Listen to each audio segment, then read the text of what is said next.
பெருமாள் மச்சவதார கோலத்தில் சிவபெருமானை வழிபட்ட திருத்தலம். இந்த கோவில் தஞ்சாவூர் மாவட்டத்துல இருக்கிற கோவில் தேவராயன் பேட்டை அப்படிங்கிற ஒரு கிராமத்துல இருக்குது. இந்த கோவில் ஒரு சிவன் கோவில் தான். ஆனா மச்சவதாரத்தோடு தொடர்புடைய திருத்தலம். பலருக்கும் தெரியாத பல தகவல்களை இந்த வீடியோல நாம பார்க்க போறோம். அதனால வீடியோவை ஸ்கிப் பண்ணாம கடைசி வரைக்கும் பாருங்க. பெருமாள் மச்சவதார கோலத்துல எதுக்காக சிவபெருமானை இங்க வழிபட்டாரு? காமதேனு வழிபட்ட திருத்தலம். இதன் முக்கியத்துவம் என்ன? முருகப்பெருமான் வேலுக்கு பதிலாக சங்கையும் சக்கரத்தையும் ஏந்தி காட்சி கொடுக்கிறாரு பெருமாள் அம்சமா. எதனால? இந்த தலம் தேவார வைப்பு தலம். அப்படின்னா என்ன? சோழர் கால கற்றளி. இந்த கோவிலை யார் கட்டுனாங்க? இது தவிர தற்காலத்துல இந்த தலம் மீன ராசிக்குரிய பரிகார தலமாக அறியப்படுது. குலதெய்வ பரிகார தலம், குடும்ப தலம். இது எல்லாமே தற்காலத்துல மக்கள் மத்தியில இருக்க நம்பிக்கைகள். இது தவிர இந்த தலத்துல இருக்கிற சிம்ம விஷ்ணு, கால பைரவர், யோக பைரவர், நால்வர் சிலை, சனீஸ்வரரின் சிறப்பு, இந்த எல்லா தகவலையும் பார்க்க போறோம். வாங்க வீடியோக்குள்ள போலாம். மச்சவதார கோலத்தில் பெருமாள் சிவபெருமானை வழிபட்ட திருத்தலம். மச்சவதாரம் நடந்து முடிஞ்சு வேதங்களை எல்லாம் மீட்டு பெருமாள் பிரம்மதேவர் கிட்ட கொடுத்துறாரு. அதுக்கப்புறம் அவர் வழிபட்ட ஒரு திருத்தலத்தை பத்தி நம்ம முன்னமே பார்த்துட்டோம். அது காஞ்சிபுரத்துல இருக்கு. இப்ப வரைக்கும் நீங்க பார்க்கல அப்படின்னா அந்த கோவிலையும் கண்டிப்பா பாருங்க. லிங்க் நான் டிஸ்கிரிப்ஷன்ல கொடுக்கிறேன். இந்த தலத்துல பெருமாள் ஏன் சிவனை வழிபட்டாரு? அவதார நோக்கம் முடிஞ்சதுக்கு அப்புறம் பெருமாள் தன்னுடைய சுயரூபத்துக்கு மாறுறதுக்கு முயற்சிக்கிறாரு. ஆனா அவர்னால மாற முடியல. காரணம் என்ன அப்படின்னா சோமகாசுரனை வதம் பண்ணினதுதான். அதனால ஏற்பட்ட தோஷம் நீங்கிறதுக்காகவும் தன்னுடைய சுயரூபத்திற்கு மாறுவதற்காகவும் பெருமாள் மச்சவதார கோலத்திலேயே சிவபெருமானை வழிபட்ட அரிய திருத்தலம் தான் கோவில் தேவராயன் பேட்டை. இதை உணர்த்தும் வகையில கோவில்ல மீன் ரூபத்துல பெருமாள் சிவபெருமான வணங்குறத சிற்பமா செதுக்கி வச்சிருக்காங்க. இப்ப இல்ல, 1000 ஆண்டுகளுக்கு முன்பாகவே. இன்னைக்கும் மச்சபுரீஸ்வரரை பார்க்க போனீங்க அப்படின்னா கருவறையில மீன் ரூபத்துல பெருமாளுடைய உற்சவரை சிவலிங்க திருமேனிக்கு பக்கத்திலேயே பார்க்க முடியும். இது ஒரு அரிய காட்சி. பெருமாள் மாதிரியே காமதேனுவும் சிவபெருமான இந்த தலத்துல வழிபட்டிருக்கு. காமதேனு தேவலோகத்துல இருக்கிற ஒரு திவ்யமான பசு. இந்த திருத்தலத்துல காமதேனு சிவபெருமானுக்கு தானாகவே பால் சொரிந்து வழிபடக்கூடிய காட்சிய புடைப்பு சிற்பமா பார்க்க முடியும். இதுல ஒரு முக்கியமான தகவலும் அடங்கி இருக்கு. எங்கெல்லாம் இந்த மாதிரி ஒரு சிற்பத்தை பாக்குறீங்களோ அந்த தலத்துல இருக்கிற சிவலிங்கம் சுயம்பு மூர்த்தி. சுயம்பு மூர்த்தினா தானாகவே தோன்றியவர், ஒளியால் செதுக்கப்பட்டவர் அல்ல. இந்த திருத்தலத்துல மூலவரை சுத்தி இருக்கிற பரிவார தெய்வங்கள்ல மூலவருக்கு பின்னாடி லிங்கோத்பவருக்கு பதிலாக 3 அடி உயரத்துல பெருமாளை பார்க்க முடியும். பெருமாள் இங்க சிவபெருமான வழிபட்டிருக்காரு அப்படிங்கிறதுக்கு இதுவும் ஆதாரம். மூலவரான சிவபெருமான் கிழக்கு நோக்கி அருள் புரிகிறார். அவருக்கு பின்னாடி பரிவார தெய்வங்கள்ல ஒருத்தரா இருக்கிற மகாவிஷ்ணு மேற்கு நோக்கி அருள் புரிகிறார். அப்படியே இந்த மூலவர் சந்நிதிக்கு பின்னாடி பெருமாளுக்கு எதிராக முருகப்பெருமானுடைய சந்நிதி இருக்கு. ஆக ஒரே நேர்கோட்ல சிவபெருமான் கிழக்கு நோக்கியும் பெருமாள் மேற்கு நோக்கியும் முருகப்பெருமான் கிழக்கு நோக்கியும் அருள் புரிகிற ஒரு அமைப்பு இந்த திருக்கோவில்ல இருக்கு. இங்க இருக்க முருகப்பெருமானுக்கு நிறைய சிறப்புகள் இருக்கு. 6 முகனா 12 திருக்கரங்களுடன் வள்ளி தெய்வானையோடு காட்சி கொடுக்கிறாரு. ஆனா அந்த 6 முகங்கள்ல 3 முகங்கள் முன்பக்கமா நம்ம வணங்கும் போது பார்க்க முடியும். மீத இருக்க 3 முகங்கள் பின்பக்கம் இருக்குது. இப்படி ஒரு திருக்கோலத்துல முருகனை வேற எங்கேயும் பார்க்க முடியாது. தேவமயில் மேல அமர்ந்து காட்சி கொடுக்கிறாரு. அது என்ன தேவமயில்?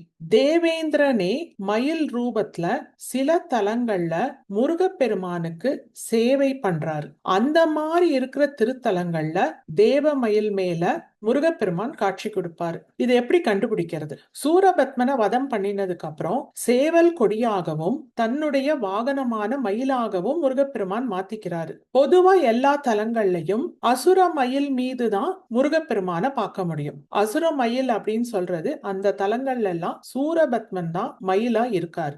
ஒரு சில தலங்கள்ல மட்டும்தான் சூரபத்மன் இல்லாம தேவேந்திரன் மயிலாக சேவை சாதிப்பார். அங்கெல்லாம் தான் தேவ மயில் மீது முருகனை நம்ம பார்க்க முடியும். அசுர மயில் அப்படிங்கும் போது முருகப்பெருமானுடைய வலது கை பக்கம் தான் மயிலுடைய தலை இருக்கும். இததான் பொதுவா எல்லா தலங்கள்லயும் பார்க்க முடியும். தேவ மயில் இருக்கிற தலங்கள்ல மயிலுடைய தலை முருகனுடைய இடது பக்கம், அதாவது இடது கை கிட்ட இருக்கும். இத வச்சே நீங்க எந்த கோவிலுக்கு போனீங்கனாலும் அங்க தேவ மயில் இருக்கா இல்லைன்னா அசுர மயில் இருக்கா அப்படிங்கறத கண்டுபிடிச்சுக்க முடியும். இந்த கோவில்ல முருகப்பெருமான் தேவ மயில் மீது அமர்ந்து காட்சி கொடுக்கிறார். இது எல்லாத்த விட ஒரு சிறப்பு இங்க இருக்க முருகப்பெருமானுக்கு இருக்கு. வேலுக்கு பதிலா பெருமாளுடைய சங்கையும் சக்கரத்தையும் ஏந்தி காட்சி கொடுக்கிறார். அதாவது பெருமாள் மச்சவதார திருக்கோலம் எடுத்து சோமகாசுரனை வதம் பண்ணி வேதங்களை மீட்க போறதுக்கு முன்னாடி தன்னுடைய ஆயுதங்களை முருகப்பெருமான் கிட்ட ஒப்படைச்சிட்டு போயிருக்காரு. அதை குறிக்கும் வகையில முருகப்பெருமான் பெருமாளுடைய ஆயுதங்களை ஏந்தி காட்சி கொடுக்கிறது இந்த கோவில்ல மட்டும்தான். சைவ குரவர்கள் பாடின தேவார பாடல்களின் தொகுப்ப சில தலங்கள்ல வைக்கப்பட்டிருந்தது. இந்த மாதிரி இருக்கிற தலங்களுக்கு தான் தேவார வைப்பு தலங்கள் அப்படின்னு பேரு. இந்த கோவிலும் அந்த தொகுப்புல வருது. இந்த கோவில் சோழர்கள் காலத்துல கட்டப்பட்டது. குறிப்பா சொல்லணும்னா முதலாம் ஆதித்த சோழன் காலத்துல கட்டப்பட்டு மறுபடியும் முதலாம் பராந்தக சோழன் காலத்துல கற்கோவிலாக மாற்றப்பட்டிருக்கு. இந்த கோவில்ல 55க்கும் மேற்பட்ட கல்வெட்டுகள் இருக்கு.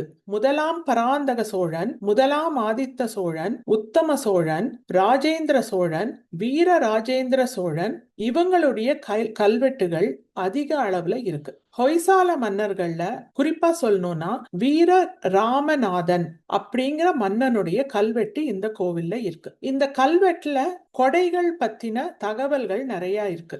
அதுல குறிப்பா சொல்லணும் அப்படின்னா நமக்கெல்லாம் நல்லா தெரிஞ்ச ராஜராஜ சோழனுடைய அக்காவான குந்தவை நாச்சியார் இந்த கோவிலுக்கு நிலங்களை தானமாக வழங்கின தகவல் கல்வெட்டுல பொறிக்கப்பட்டிருக்கு. சோழர்கள் காலத்திலேயே அதை பொறிச்சிருக்காங்க. இந்த கோவில்ல நந்தா விளக்கு, அதாவது எப்பவுமே எரிஞ்சிட்டு இருக்கிற விளக்கு, அதுக்காகவும் தானங்கள் பல கொடுக்கப்பட்டிருக்கு. அந்த தகவல் எல்லாமே கல்வெட்டுல இருக்குது. சோழ மன்னர்கள் கட்டின கோவில் நிறைய அங்கங்க சிதிலம் அடைஞ்சிருச்சு.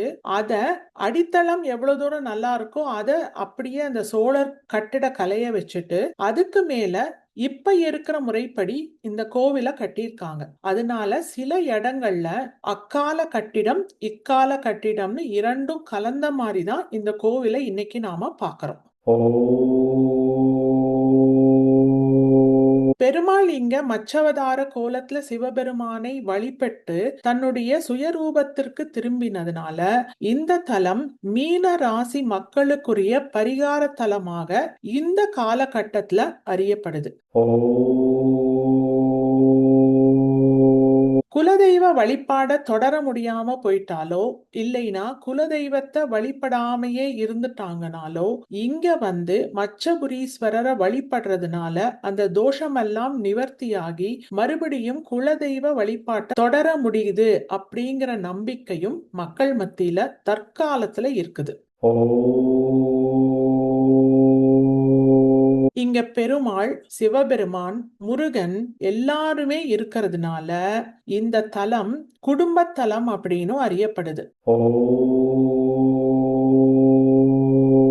பொதுவா சிவாலயங்கள்ல கால பைரவர் இருப்பாரு. அவருக்குன்னு ஒரு தனி சந்நிதி இருக்கும். இந்த கோவில்ல ஒருத்தர் இல்ல, 2 பேர் இருக்காங்க. ஒருத்தர் கால பைரவர், இன்னொருத்தர் ஞான பைரவர். கால பைரவர் நின்ற திருக்கோலத்துல அருள் புரிகிறாரு. ஞான பைரவர் அமர்ந்த திருக்கோலத்துல அமைதியா சாந்தமா அருள் புரிகிறாரு.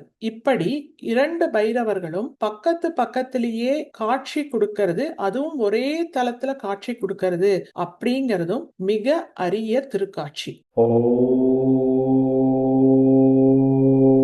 இந்த 2 கால பைரவர்களுக்கும் பக்கத்துல சனீஸ்வரரும் இருக்காரு. சனி தோஷம் நீங்கிறதுக்காக இங்க இருக்கிற இந்த 2 கால பைரவர்களையும் வழிபடுறதையும் மக்கள் வழக்கமா வச்சிருக்காங்க.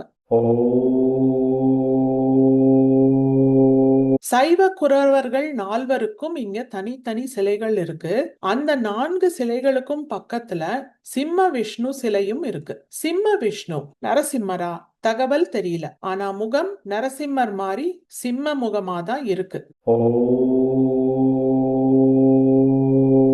மூலவர் மச்சபுரீஸ்வரர். அது இந்த காலத்துல. சோழர்கள் காலத்துல திருசேலூர் மகாதேவர் அப்படிங்கிறது தான் மூலவருடைய திருப்பெயர். ஏன்னா இந்த தலத்துக்கு சேலூர் அப்படிங்கிற பேர் இருந்திருக்குது. அம்மனுக்கு இந்த காலத்துல இருக்கிற பெயர் சுகந்த குந்தலாம்பிகை. தூய தமிழ்ல அந்த காலத்துல இருந்த பெயர் நற்குழல் நாயகி. அதுக்கு அர்த்தம் என்னன்னா நறுமணம் மிக்க குழல் கூந்தலை உடைய நாயகி.